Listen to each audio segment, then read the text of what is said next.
31শে December সকাল সকাল একেবারে মাটন দেখে লোভ জেগে গেল। বাড়িতে এসে সব কিছু ধুয়ে টুয়ে একেবারে রেডি করে ফেললাম, আর তারপর একেবারে বাড়ির ছাদেতে শুরু করে দিলাম দারুণভাবে কিন্তু এই রান্না।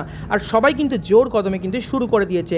আর এদিকে কিন্তু রেডি হয়ে গেছে ফিশ ফিঙ্গার, আর ওদিকে কিন্তু ম্যারিনেশন করা মাটন চলে গেছে উনুনে। আর তারপর আমি এদিকে বসে পড়লাম স্যালাড কাটতে, আর এদিকে কিন্তু দত্তাত্রেয় দারুণভাবে কিন্তু এনজয়মেন্ট করছে। সব কিন্তু গন্ধ একেবারে মাতোয়ারা। প্রথম ছিল বরফি, আর তারপর ছিল কিন্তু ভাত রেডি হয়ে গেছে, আর তারপর কিন্তু গরম গরম ভাজা হচ্ছে। দিদি আসতে পারেনি, দিদির সাথে ভিডিও কলে কথা হয়ে গেল। এরপর গরম গরম মুচমুচে ফিশ ফিঙ্গার খাওয়ার পর একেবারে মাটন রেডি হয়ে গেল, পাঁপড় ভাজা হয়ে গেছে, আর মাটনের কাইটা দেখো। সবাই মিলে বাড়িতে সবাই মিলে কিন্তু বসে পড়লাম। আর মিয়ামোড়ে থেকে কিন্তু দুর্দান্ত একটা কেক আনা হয়েছিল।